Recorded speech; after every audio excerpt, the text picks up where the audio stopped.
Digo, de que estos cambios son como cambios permanentes y rotativos, o Sí, estoy confundida.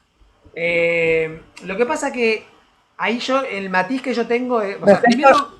primero habría que, o sea, no estamos discutiendo una teoría del cambio de los vocabularios.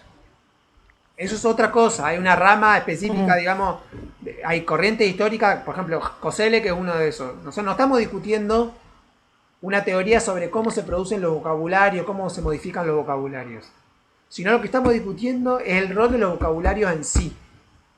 ¿Se entiende la diferencia? O sea, no es lo mismo discutir cómo cambia un vocabulario, ahora sí. porque vos qué dijiste, vos dijiste algo Ujú, así como son mismas formas de referirse a un mismo objeto. Y esa es la pregunta. Yo creo que, claro, ahí yo creo está. que la Está bien, está bien. pregunta Tengo que verdaderamente entendiendo. filosófica es esa, ¿en qué sentido? ¿Es el mismo objeto? ¿Es verdaderamente, es lo mismo decirle a alguien? Te voy a poner un ejemplo, vamos a decir, no, no estoy diciendo eso, pero lo que claramente no digo por lo vos. Pero si yo me refiero a alguien y decir, acá nació un heterosexual, yo estoy designando un objeto, estoy construyendo un mundo acerca de ese objeto. No es lo. Porque la única forma de responder es. O sea, si yo fuera peleador, te podría decir, que lo soy, obvio. Si no, no sería humanidad, ¿eh? Yo podría decirte, vos tenés una concepción esencialista. ¿Por qué? Porque supuestamente hay un objeto que ya tiene un significado, es decir, hay un objeto único que en todo caso hay distintas formas de referirse al objeto. Y yo lo que te preguntaría es, ¿verdaderamente hay un único objeto o esas formas diferentes de referirse al objeto cambian radicalmente el objeto? ¿Se entiende la pregunta que yo hago? Esa es la pregunta del giro lingüístico. Por supuesto, hay un montón de matices y un montón de variaciones y un montón de, digamos, de vocabularios técnicos. Pero la pregunta central es esa. Es decir, la realidad es algo que yo puedo nominar, que en todo caso, por medio de una discusión intelectual, puedo aprender cuál es la mejor forma de nominar esa realidad, o decisivamente, mi nominación o sea, lo que construye la realidad son mis nominaciones. Porque esa es la pregunta, porque si yo digo, nació Nehuen o nació Kimei, que es un, vamos a poner, pongo un nombre de un nombre neutro, que no tiene un género asignado. Si yo digo nació Kimei o Limai, que es un neutro, hola, si nació Kimei o nació Limai, no estoy asignando un género a ese sexo. Yo no discuto que hay un sexo macho y hembra, que tienen funciones biológicas de reproducción. Por supuesto que también hay géneros intermedios, biológicamente, que son los intersex, ¿qué pasa? Que en nuestra cultura, ¿qué pasa? Se los mutila para que encajen con alguno de los dos géneros asignados. Pero sacando de lado ese problema biológico, yo lo que estoy discutiendo es cuáles son las atribuciones de ese hecho, cuáles son las atribuciones. Porque no es lo mismo vivir la vida, que en última instancia, en la relación con los géneros se relaciona con la cuestión de las identidades personales, pero no es lo mismo vivir la vida como una identidad sexual perseguida y oprimida, como lo fue y lo sigue siendo durante mucho tiempo, y lo sigue siendo, por ejemplo, los homosexuales o las lesbianas, que vivir la vida como una identidad heterosexual. Solamente alguien que se pare y naturalice la heterosexualidad puede pensar que es lo mismo.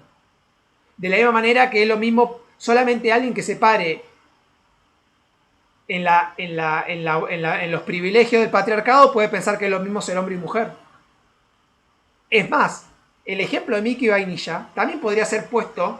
Yo, que lo discutimos la otra vez, se acuerdan en clase, yo nunca tuve miedo de ser violado en un barrio a la noche, por mi condición de hombre. Sí puedo haber tenido miedo por mi condición de clase, por ser un pibe de más o menos de clase media trabajadora, de que me iban a robar el celu, o que me iban a robar, no sé. las zapas. O que me iban a robar los 50 mangos que tenía para la cerveza. O no sé, 10 pesos. Cuando yo salía con 10 pesos. Ponele. ¿Correcto? Entonces, cuando era pibe, digamos. Entonces, ¿se entiende lo que quiere decir? Solamente alguien que separe el privilegio patriarcal de naturalizar la diferencia de género y las atribuciones culturales, porque no es solamente que la atribución de género constituye una asignación de una identidad de género para un determinado tipo de sexo, o sea, hombre, macho, hembra, mujer, sino que con hombre y con mujer vienen un conjunto de atributos sociales y culturales asociados a esa identidad de género. Entonces, nadie dice acá nació un gay, porque decían, antinaturalmente le está asignando una identidad sexual. ¿Por qué? Porque partimos de la norma de la heterosexualidad. ¿Cómo se constituye la norma de la heterosexualidad? En la opinión de Judith Butler, que me parece bastante interesante el argumento, se constituye discursivamente esa norma. Se constituye por medio de la asignación repetitiva y permanente de la asociación de determinado género con determinado sexo. Y entonces eso es lo que termina constituyendo la norma de la heterosexualidad. Y todo lo que se salga de la norma es lo anormal. Entonces, lo mismo sucede con la raza, lo mismo sucede con el género, lo mismo sucede con la clase. Podemos pensarlo. Y ahí está el problema. O sea, y entonces ahí pasamos, como diría Cabrera, digamos, que es un texto que trabaja acá en Neuquén, Pablo Escatiza, en Teoría de la Historia, pasamos de la concepción. Entonces, en una mirada existe algo así como una identidad esencial. Y en la otra mirada, las identidades se construyen culturalmente o discursivamente o socialmente. En todo caso, bueno, habría que discutir los atributos de lo social. Bueno, ya nos metemos en un tema más teórico de teoría de la historia específicamente. Pero volviendo a la discusión del lenguaje, esa es la pregunta. ¿Cuál es la relación de nuestro lenguaje con el mundo? ¿Cuál es nuestra relación del lenguaje con el mundo? Y esa es la pregunta que se hace el giro lingüístico. O sea, es decir, que es la misma pregunta sobre los científicos aristotélicos y los científicos newtonianos. ¿Están viendo el mismo mundo? ¿O cada uno está viendo mundos diferentes? ¿Cómo yo responda es decisivo? Porque si yo respondo, no, están viendo el mismo mundo, en todo caso son maneras diferentes de ver el mundo, yo en la apariencia tengo una posición relativista y parece que inclusive tengo una posición pluralista. Bueno, mirá, hay diferentes formas de denominarse el mundo. Sin embargo, en todo caso, yo podría decir, bueno, complemento esa posición pluralista con una posición progresiva o positivista que dice, bueno, pero hay una que se demostró superior, la occidental, la newtoniana. Claramente la ciencia newtoniana es superior a la ciencia aristotélica. Le decimos científico a Aristóteles casi porque es el pariente nuestro lejano que queremos mucho, pero no porque creamos efectivamente que hacía ciencia. Porque Aristóteles, cuando le preguntaban por qué una flecha iba para hacia dónde iba, él decía porque está en su ser. Entonces, hoy nos parece que es una imagen totalmente animista de la realidad. Entonces, ahí está la pregunta. Es decir, el mundo lo construimos. Y es tan radicalmente diferente nuestra mirada del mundo que nosotros no nos podemos entender cómo uno puede tener una mirada animista sobre la realidad. Y ahí es donde uno infantiliza esas otras miradas, por ejemplo, en la mirada de los pueblos originarios. Entonces dicen, bueno, es otra manera de ver el mundo, pero en todo caso casi como un resto, una persistencia del pasado.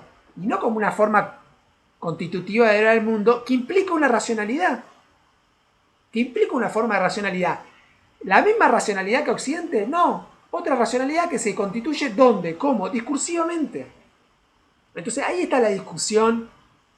Digamos, estas son todas las implicancias que están en el medio de este debate, pero básicamente lo